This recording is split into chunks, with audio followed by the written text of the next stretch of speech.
Hello, everyone. My name is Sandra Kim, IA's Professional Development Director, and I want to thank you for joining us today. The Irrigation Association is excited to present a new series of webinars sponsored by manufacturers.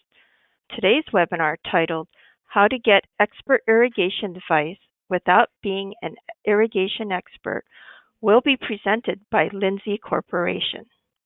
Lindsay Corporation is a global manufacturer and distributor of irrigation and infrastructure equipment and technology. Established in 1955, Lindsay has been at the forefront of research and development of innovative solutions to meet the food, fuel, fiber, and transportation needs of the world's rapidly growing population. The Lindsay family of irrigation brands include Zematic Center Pivot and Lateral Move agricultural irrigation systems and FieldNET remote irrigation management and scheduling technology, as well as irrigation consulting and design and industrial IoT solutions. For more information about Lindsay Corporation, visit www.lindsay.com. I have just a few housekeeping notes before we get started with today's webinar. This session will be recorded and all phones will be muted. This webinar is worth 1 CEU. A question and answer session will be held at the end of the webinar. If you have any questions, please type them into the question box on the right-hand side of your screen. The presenter will address them at the end of the session. Our speaker today is Albert Maurin. Albert is the Sales and Tactical Marketing Manager for Lindsay Corporation, where he supports Lindsay's FieldNET remote irrigation management platform and FieldNET Advisor cloud irrigation scheduling tool. In this role, Albert interfaces with growers, ag retailers, equipment manufacturers, engineers, and scientists to bring innovative irrigation solutions to commercial producers. Prior to working for Lindsay, Albert has a diversified background in subsurface drip irrigation as well as agricultural field research with the USDA and Kansas State University agronomic extensions. Now, over to Albert. Okay, thank you, Sandra. I appreciate the introduction. And thank you to all the participants on the webinar today. I will be presenting on how to get expert irrigation advice without being an irrigation expert. And I'm going to be specifically talking about some of the products, software products that we've developed here at Lindsay Corporation to help growers make science-backed recommendations or irrigation decisions of when, where, and how much to irrigate. So the first thing we're going to talk about today is we'll go through an introduction. I'll talk about the goals of irrigation management. We'll discuss a little bit around the principles of the soil-water balance, talk about soil-crop-water relationships, and go through a few traditional methods of irrigation scheduling.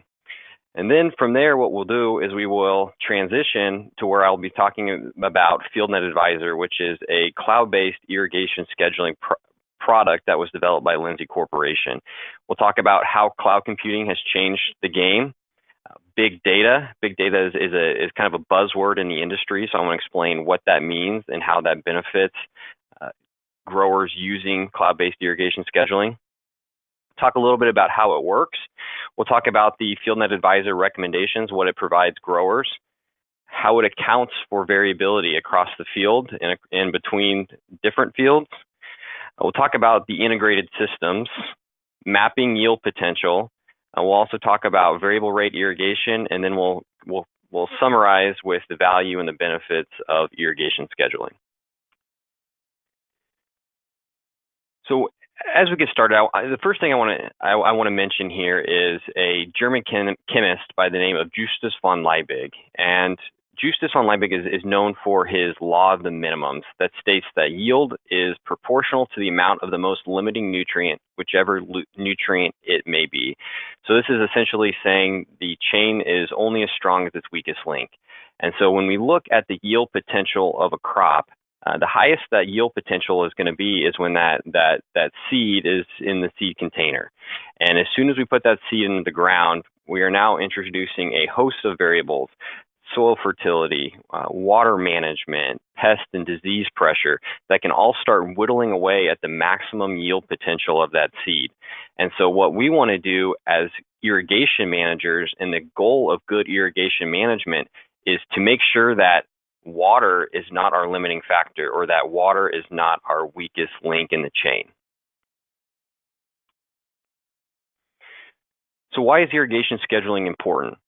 Irrigation scheduling provides the exact amount of water a crop needs, when it needs it, and how much it needs to avoid crop stress. And ultimately, what we want to do is we want to optimize yield.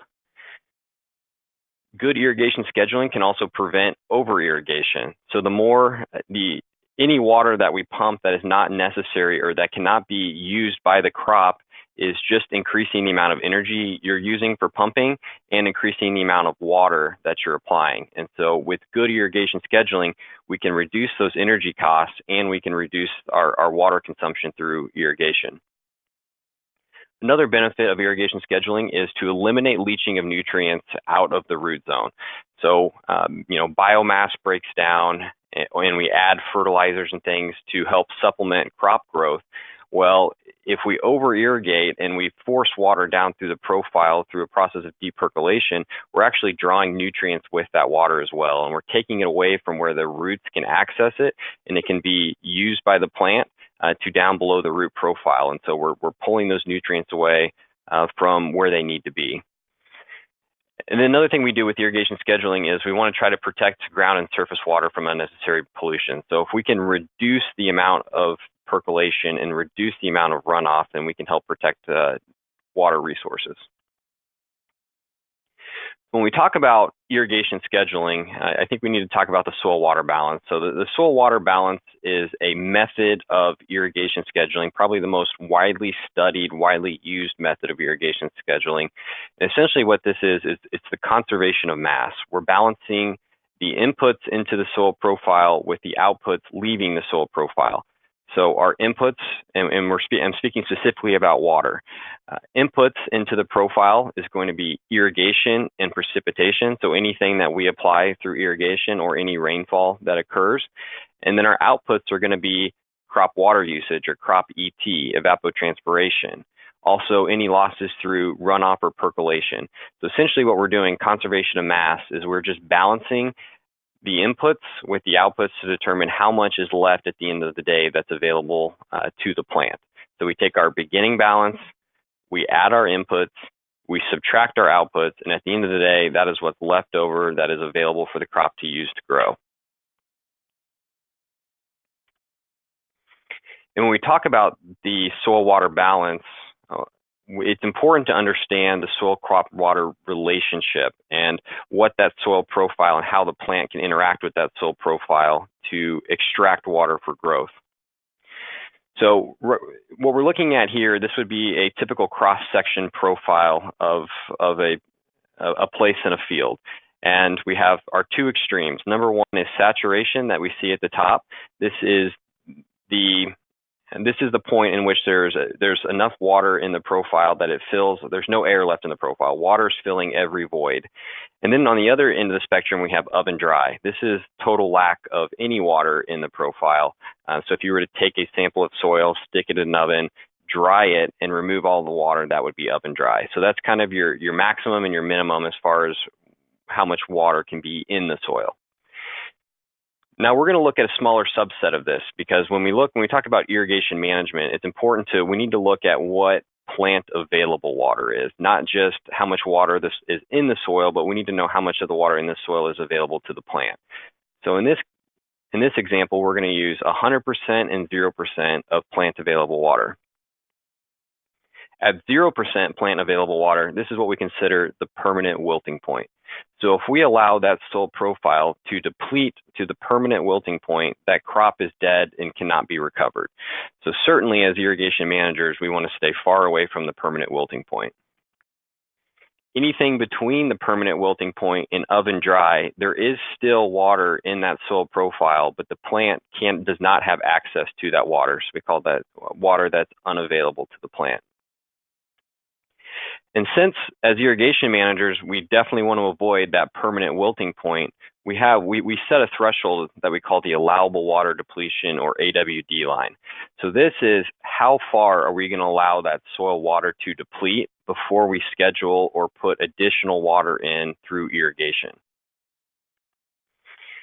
There is water available to the plant between the allowable water depletion and the permanent wilting point, but this is where the crop is under stress. And so the crop can still grow, it won't die, but we're stressing the plant because the plant is having to work harder to pull that water out of the profile. So this crop stress zone here is where we start to see potential yield loss due to that plant having to work harder to have access to that water. At 100% plant available water is the field capacity. And we don't want to exceed field capacity with irrigation, because at field capacity, the soil is no longer capable of holding more water. And so anything that we apply above field capacity will be lost either to deep percolation or runoff. And so ultimately, at the end of the day, as irrigation managers, we are looking at this zone right here, which is between the field capacity and the allowable water depletion.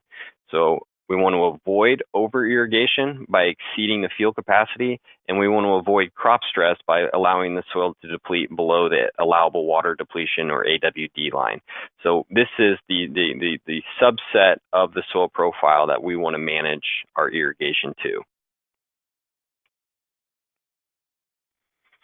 So in order to get a complete picture of the plant's behavior within its environment, we have to consider several things that cause variation with the plant between different sites or different locations in the field. But we need to understand the soil, plant, water, and atmosphere. So when we talk about plant, things that we need to consider with the plant is plant growth, the growth stages, the canopy development, and evolution of the water requirement. So as plants grow, depending on the crop growth stage, their water requirements may go up or down. We also need to look at the root growth. So different plants have different rooting depths, and it's important to know what the root growth profile looks like so that we know how much water that soil can hold that is available to that plant. We need to look at the stress physiology and yield sensitivity each growth stage. So stressing crops at certain growth stage can have more detrimental effects to yield at the end of the season than other growth stages. So it's important to understand that. We need to look at the upper and lower temperature limits and the seasonal requirements, as well as the plant's behavior with the soil. In addition to the plant, we need to look at water. So how much available water is stored in the root zone? What is our effective rainfall and net runoff? And so the reason we talk about effective rainfall is depending on the rainfall intensity or how fast that rainfall occurs, the soil may not capture all of that. If you have a really heavy, intense rainfall where maybe you get 2 inches in an hour, depending on the infiltration rate of that soil, you may not capture all 2 inches of that. Much of it may run off the profile. So it's important to be able to understand what that effective rainfall and that net runoff amount is. Net irrigation, it's important when we look at irrigation that we have to look at the application rate versus the soil infiltration rate. It's a similar principle to the effective rainfall, and then look at the effects that over irrigation can have on runoff and deep percolation. We also need to consider the soil, and so the soil type and the available water holding capacity. So different soils can hold different amounts of water. Lighter, sandier soils hold less water than heavier soils with more clay content. We need to look at infiltration rates and tillage practices. Different tillage practices can affect the water retention and the infiltration rates, as well as the amount of residue cover that's left can affect those principles as well. And finally, we need to look at the atmosphere. So we need to look at weather, solar radiation, and that can vary depending on where you're located by latitude. It also varies by the time of year, how cloudy or how clear the sky is. We need to consider maximum and minimum temperatures, relative humidity, and wind speed. So these are all factors that can affect the crop water usage or the crop ET that we have to make sure that we're not only tracking, but that we're forecasting so that we can schedule irrigations appropriately. So some of the traditional methods of irrigation scheduling, one is going to be the hand feel method. This is probably one of the oldest methods, and this is simply making ribbons or balls with the soil to determine what the water content of the soil is. With the right training and enough practice, this can be pretty accurate. But one of the issues we see with the hand feel method is that if you have multiple irrigation managers, maybe you operate 20, 30, 50 pivots and you have multiple people out scouting fields, would I hand feel method at 80%, somebody else might hand feel at 70% or 90%. And so again, it can be accurate with the right training and experience, but person to person can differ, as well as if you have a lot of variability and you have to sample a lot of locations, this can be very time consuming. Another method is soil sensors. So soil sensors come in all varieties, all shapes. Typically we're measuring either the soil water tension or the soil water content at various depths throughout the soil profile. And so this is just one example that we see here, but there are, again, a wide variety of different soil sensors that are available. Soil sensors are very good at projecting point-specific crop available water, but they don't give you the information about what the crop water usage and crop water needs over the next week to 7 days to the rest of the season. So some common sensors used in the field, we talked about soil moisture sensors, so you have the soil water tension, soil water content. There's also sensors that measure stem diameter, expansion and contraction, and sensors that measure sap flow estimates and other related variables. Now, again, these will tell you what's happened, kind of on a retroactive approach, but they don't predict the crop water requirements that are needed so that we can forecast irrigation. They'll let you know potentially that the crop is stressed or the crop is approaching a stress point, but they won't tell you exactly when the crop will hit that stress without looking at those crop ET or that crop water usage. And another point here is that these are typically point specific. And so if you have a lot of variability, we'll talk about that here in the next couple slides, you will understand the situation in one place in the field where that sensor is or where you sampled that, but it doesn't account for variability across the field. So what if your field looks like this? This is a soil map. This is a typical soil map where we have a couple, few different soil types in here. But I want to point out there's two predominant soil types. There's a sandy soil and a loamy soil. And we have different AWC values. Those AWC is available water, or the water holding capacity of those two different soil types. And so we can see that loamy soil, that blue one, has 165 millimeters per meter of water holding capacity, and the sandy or lighter soil has 63 millimeters per meter. And what that unit of measure is indicating that if you take a meter of soil in that loamy soil, it can hold 165 millimeters of water, but that sandy soil can only hold 63. So we're saying that that loamy soil can hold over 2.5 times more water than that lighter soil type. And it's important when we look at irrigation scheduling, and we'll talk about this at length throughout this presentation, but is accounting for that variability when we're making our irrigation schedule. So if I were an irrigation manager, how would I manage this particular situation? There's a couple different strategies. Number one would be, well, let's irrigate to the lightest soil strategy or the lighter soil strategy. So you would pick the soil zone that has the smallest water holding capacity. So this would be an irrigation schedule on that loamy sand or that sandy soil. And you can see here that it's a good irrigation schedule. We don't have periods of over irrigation or under irrigation. So we're not stressing reducing yield loss, and we don't have over irrigation losses. But now, if we base our irrigation cycle on that lighter soil and we go look at our average soil, again, we're not stressing the crop and we're not introducing yield, but we have more frequent irrigations in that average soil type because we're irrigating to that lighter soil that can't hold as much water, so we have to irrigate it more frequently. Another strategy is the average soil strategy, and this is where you take the average soil type.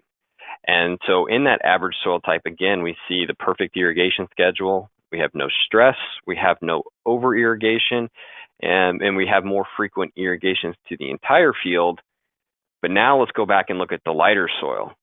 So by irrigating to the average soil, now in that lighter, sandier soil, we see both periods of over-irrigation and we see periods of under-irrigation where we're stressing the crop and potentially causing yield loss.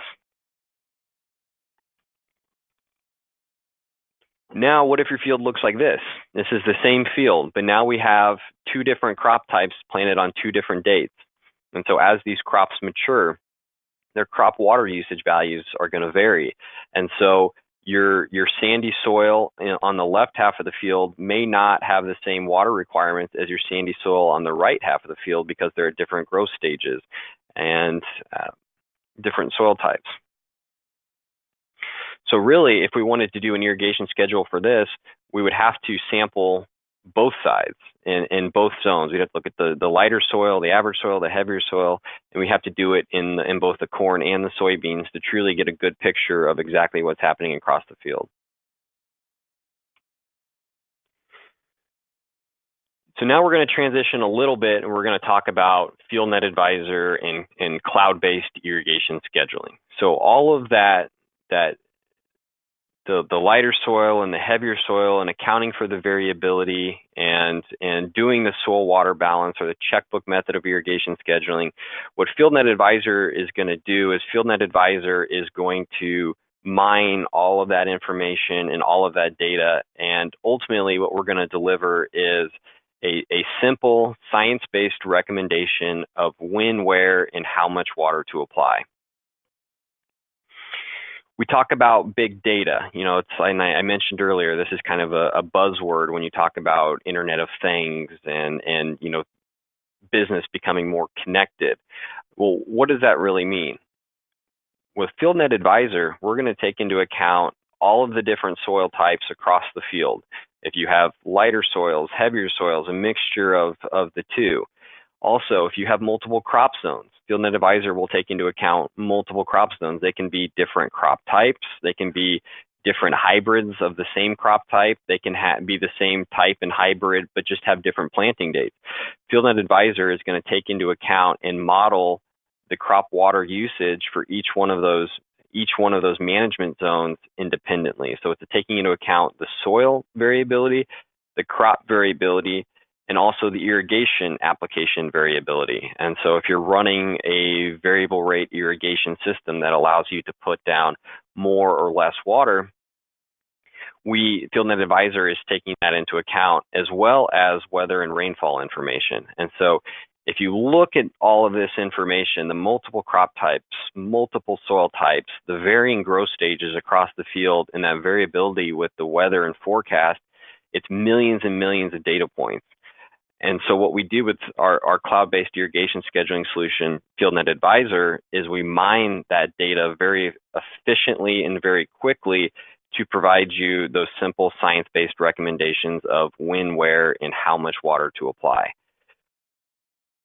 So, you know, I think everyone's probably heard the term drowning in data but thirsty for knowledge. That's the opposite of what we're trying to do with FieldNET Advisor, is we want to take all of that data and provide the knowledge to help, as an irrigation manager, you make a confident irrigation decision.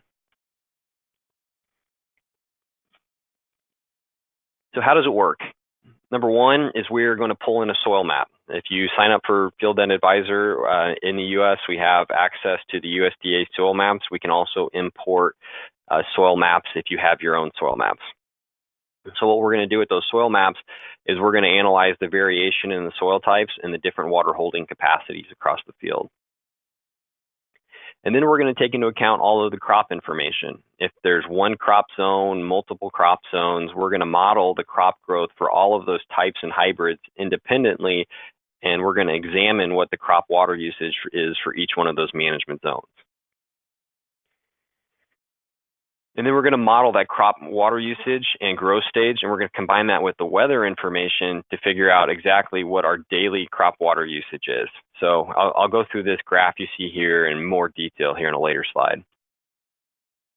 And then we're going to gather information from weather information and irrigation information from the field. And so by having one of our FieldNET hardware devices, the as-applied irrigation data gets sent directly from your controller to FieldNET Advisor, removing the barrier of data entry. So that's how it works. Now we're going to talk about what it provides. The FieldNET Advisor will provide you a high-resolution map of the crop available water across the entire field, accounting for all of the variability.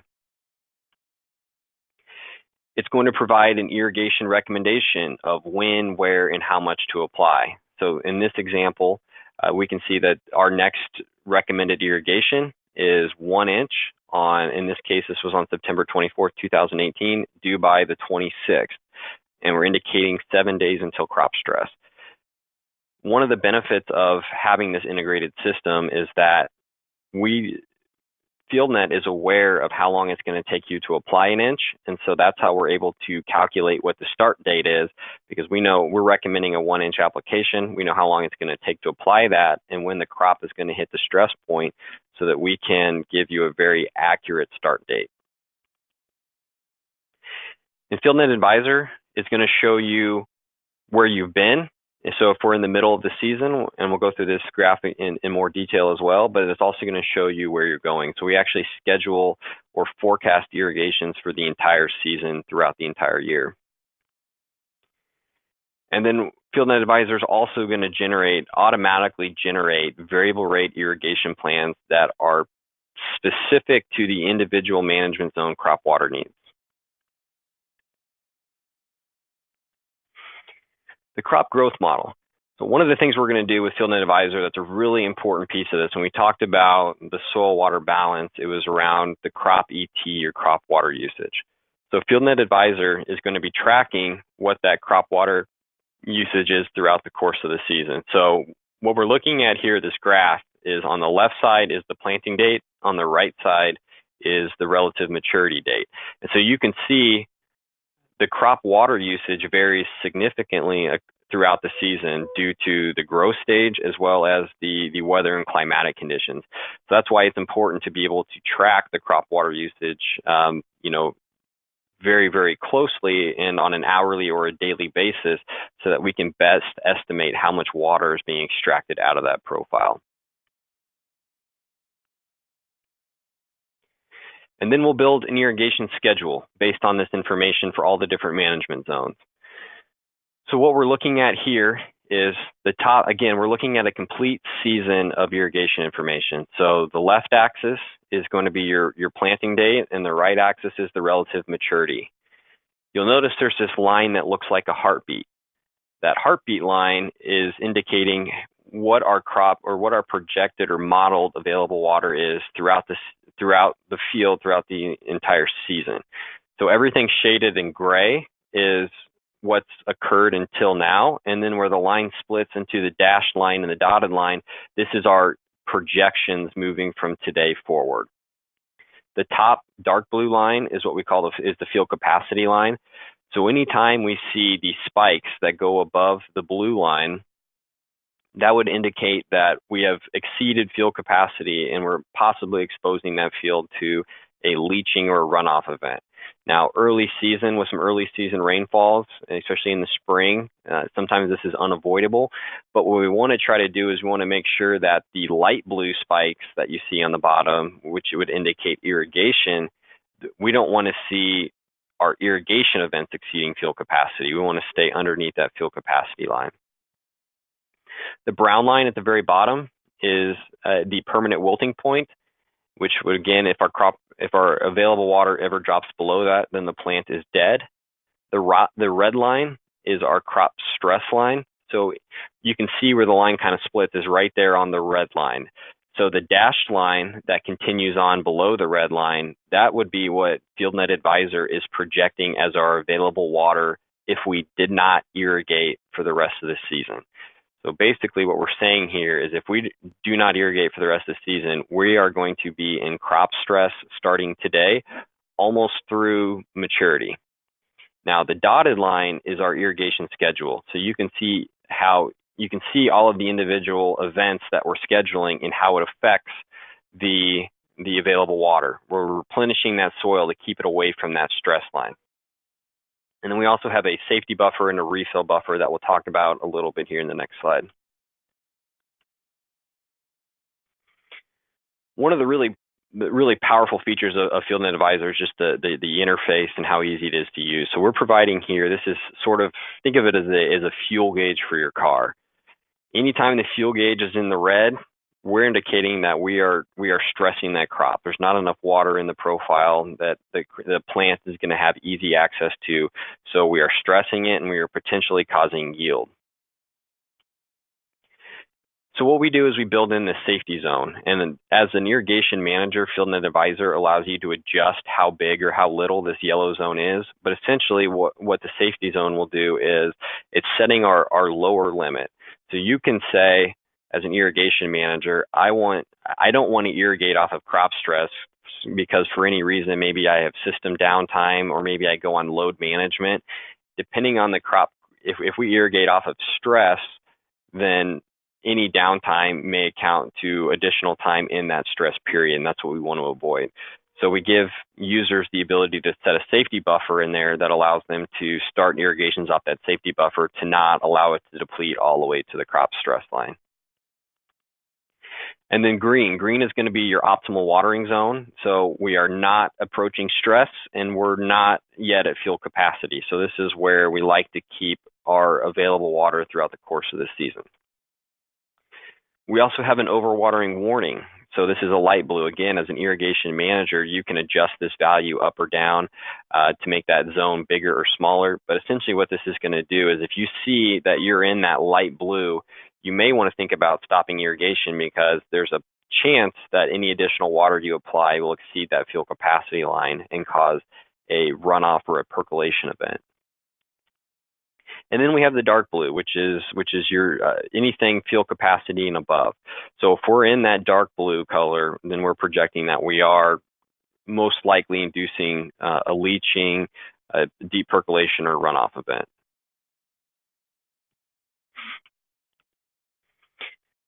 I talked about it's important to account for variability, and so some of the things. These are some screenshots from the FieldNET Advisor web portal. But on the left there is a soil map on the top, and then we can see the different soil types that are contained within this field, and the different water holding capacities for those soil types. And so FieldNET Advisor is going to take all of those into account, model all those separately, and then you can set a priority as well. So if you have a soil zone that you want to make sure we're not basing an irrigation schedule off of, maybe it's not a productive zone, maybe it's a small area of the field, you can set that to a low priority. FieldNET Advisor will ignore that zone when it's building its recommendation of your start time and date. It's also important to account for crop variability. So this is an example of an east-west split between two crop zones. But again, if you were running hybrid test plots, you could put in virtually unlimited number of different crop zones in here, and FieldNET Advisor will track the crop growth separately for each one of those management zones. And then finally, we need to take into account the variability in weather. I think anybody that's been in agriculture long enough has seen a thunderstorm come through, and you may get an inch of rain in the field you're standing in, and the field across the road may get a half inch or no rain. And so it's important to take into account the variability in the precipitation events as well.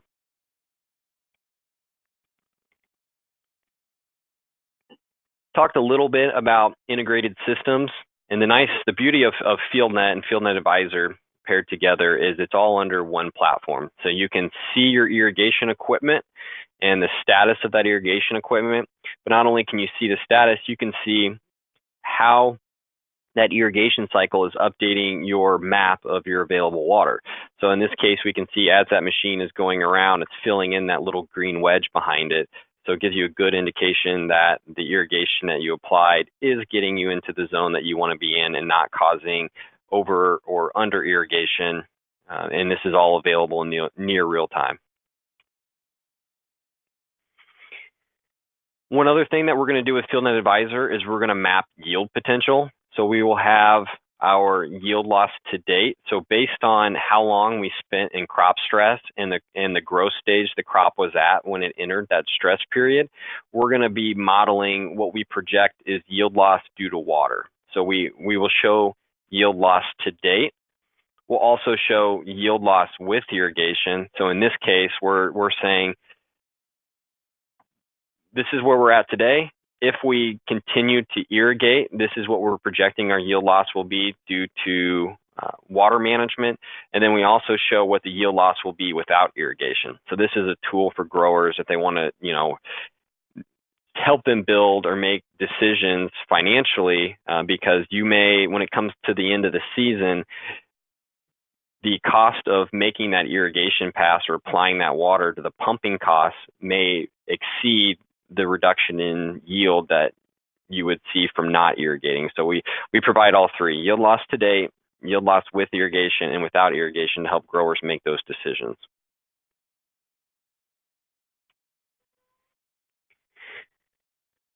FieldNET Advisor also builds variable rate irrigation plans automatically based on the crop water needs and accounting for all the variability in the field. So we build sectional VRI plans, which is just where we change the speed of the machine to apply more or less water. But FieldNET Advisor also has the capability of doing precision VRI plans. This is, and when I say precision VRI, what I mean is individual sprinkler control. And so FieldNET Advisor, every time that model runs, it's going to update all the weather information, all of the latest crop growth information. It's going to update any irrigation that was applied, and it's going to build a VRI plan for you at a minimum every single day, and you have the ability to go in there and build more plans, and it happens automatically and is sent to your controller. So it's a very, very powerful tool to make the most use of the variable rate irrigation technologies that you have on the farm. This was a recent addition to FieldNET Advisor. We've also integrated satellite imagery. We present both an EVI, or an Enhanced Vegetative Index image, as well as a true color image. And this particular example here, we can see there's something going on those inner towers of the pivot. Now, it could be a sprinkler package issue. Without having the satellite image, this is something that you may not have caught until you saw it in the yield map. And so the earlier that we can detect some of these through satellite imagery, the earlier we can make adjustments so that it's not the yield map that's showing us there's a problem. We can see it in the EVI map, maybe in June when it's early enough to catch, and hopefully not be as catastrophic to the yield at the end of the season. So the satellite imagery comes with your FieldNET Advisor subscription.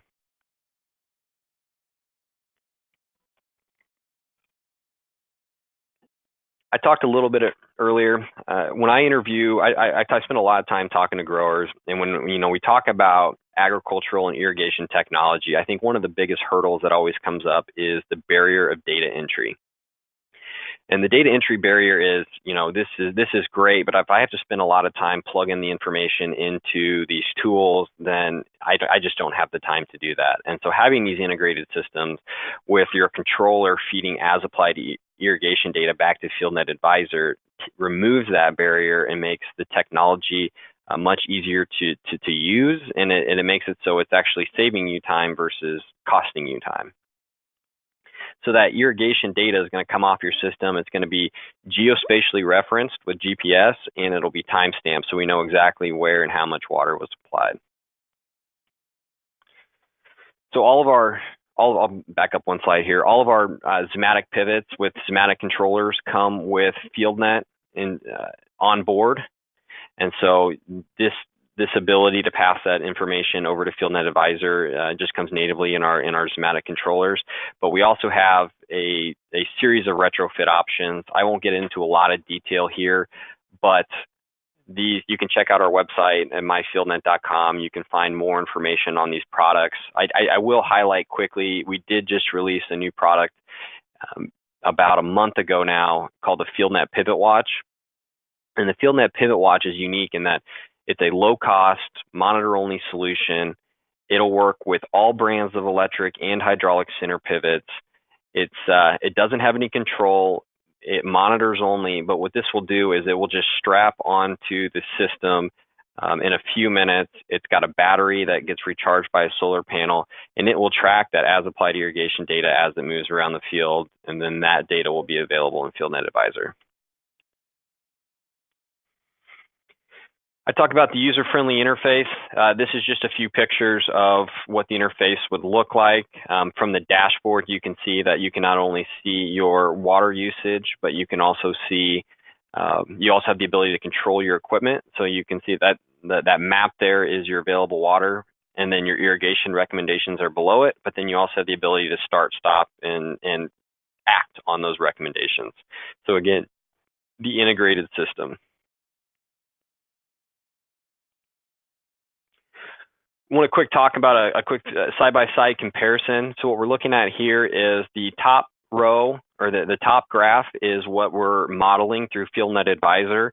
And then in the bottom graph, we have two different probes. We have a capacitance probe and a soil water tension probe. And I mean, we can look at the trends and how they go up and down, but really what I want to draw attention to is this point on the top graph where the red line intersects that orange line. That orange line is where FieldNET Advisor projected crop stress based on the soil water balance in the model. If we look at the probe data from the exact same place in the field, you can see that the slope, that downward slope of that line starts to flatten out.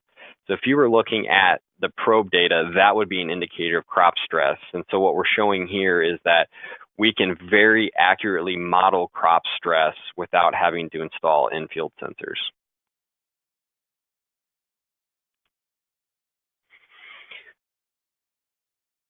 Talk quickly about value proposition.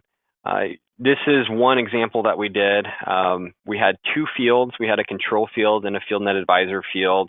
They were adjacent to each other, same soil type, planted on the same day, same hybrid. And in the field, on the FieldNET Advisor field, we managed the irrigation through FieldNET Advisor, and on the control field, the grower managed the irrigation using their traditional methods. I believe they were using soil moisture probes. Now, on the FieldNET Advisor field, we yielded about 7 bushel per acre better than the control field, which was an increased revenue of $3,200. But what I think is more compelling here is we yielded 7 bushel per acre better by only applying 11.9 inches. So we reduced our application by 2.5 inches, which then reduced our pumping cost, which was an additional $1,300 or 9.2 million gallons. So our net profit on this field by running Advisor was about $35 an acre.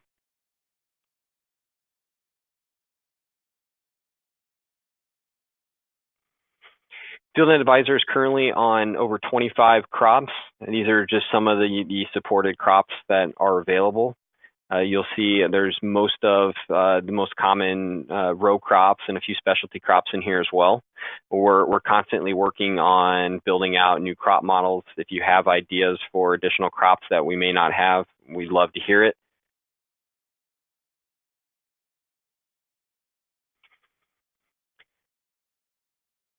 And now we're to the benefits, the summary of the benefits. So what is FieldNET Advisor at the end of the day, and what does it allow you to do? Well, number one is we would like to increase the yield per acre. If we can avoid stressing the plant with good irrigation management, then we can optimize our yields.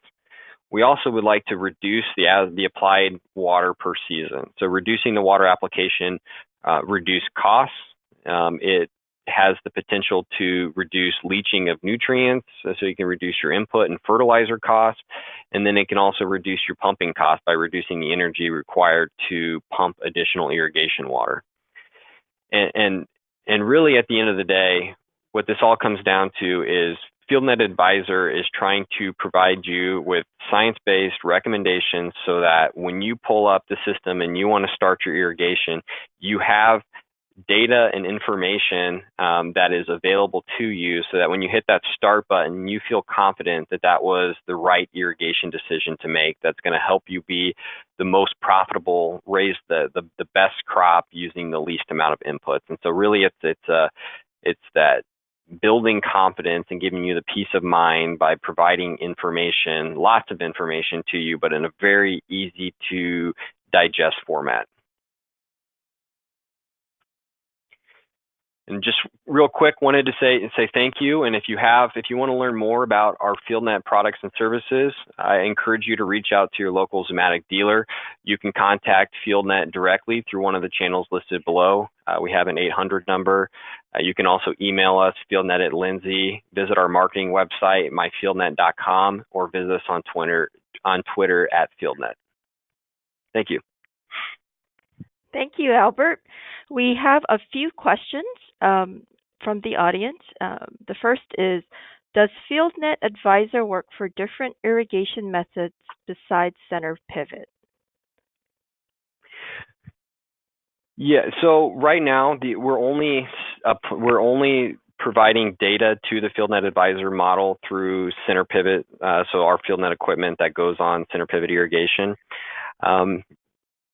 It's not currently available for drip. We do have the ability. I mean, the soil water balance though, works the same whether you're applying it through drip or you're applying it through a center pivot or other means. And so the technology is there. We just haven't built that out. So right now it's available for center pivots mostly, but the models and everything are built to handle other types of irrigation.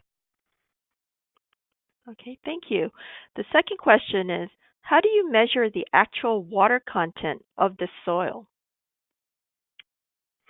So we are not measuring the actual water content of the soil. So what we are doing is we look for early season. Typically, there's what we call a calibration event. So that will be any time that we get enough rainfall that exceeds the water holding capacity. And so that's basically our 0 point.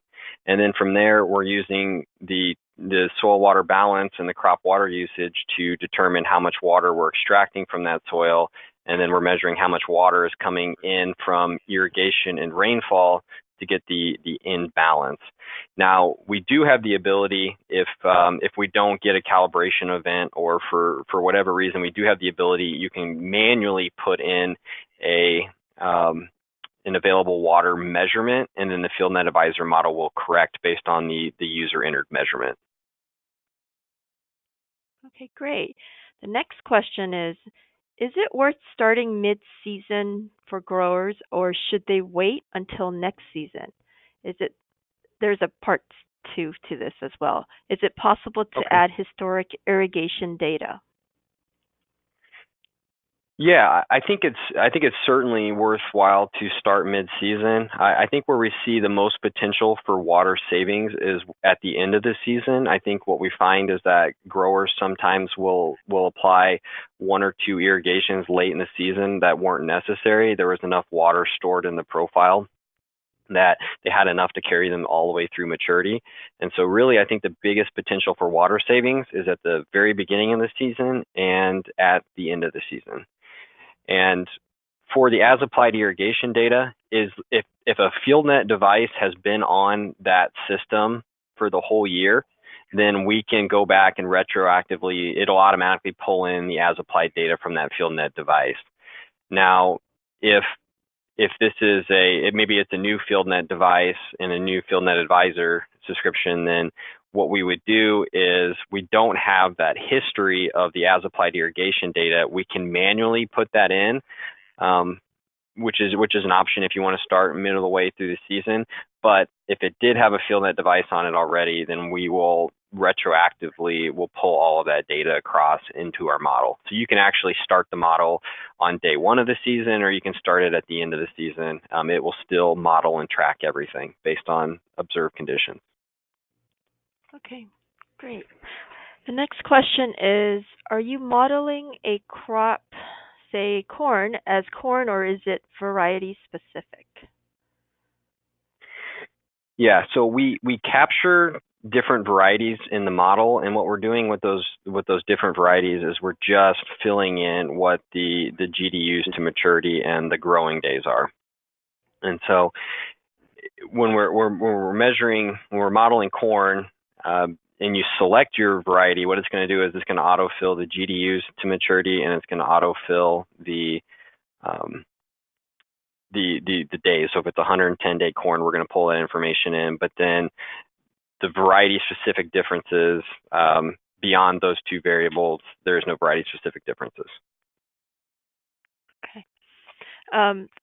There are a couple more questions. Is the ET based on pre-programmed crop models? Yes, what we're doing is we're taking the reference ET and we're multiplying it by a crop coefficient. And so it's mostly based off FAO 56. Okay, so the last question I see is, I understand you could use FieldNet and drip as well. Do you have to run cables in each polyline in that case?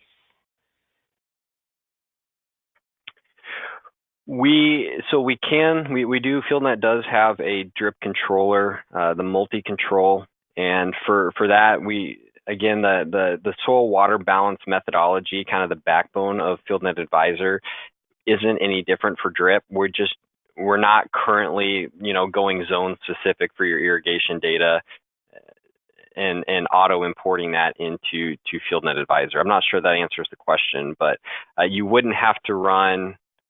As long as you had a FieldNet multi-controller that we could pull in that irrigation data. I imagine at some point in the future, we may have that capability to automatically pull that into Advisor. Okay.